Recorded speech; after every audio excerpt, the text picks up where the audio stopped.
Hello guys at mga kabady ko.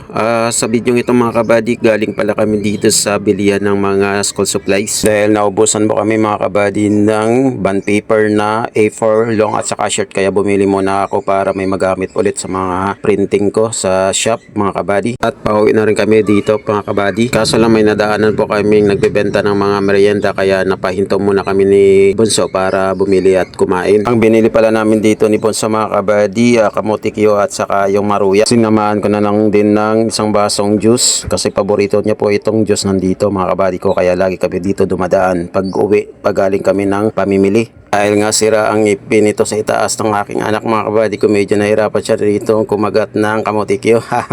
Ang tigas na kasi ng asukal nito mga kabady ko, kaya yan medyo hirap po siya kumain at ngumuya. Kaya namimili na lang po ako ng medyo malambot dito mga kabady para pakain niya. Kain tayo guys, merienda. Ito merienda namin Bunso, no? Kamote Q, saka sa basong juice.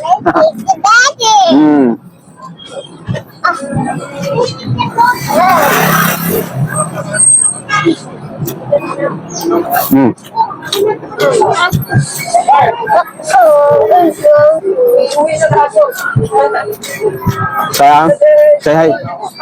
Say hi. Say bye-bye. Bye-bye. Bye bye.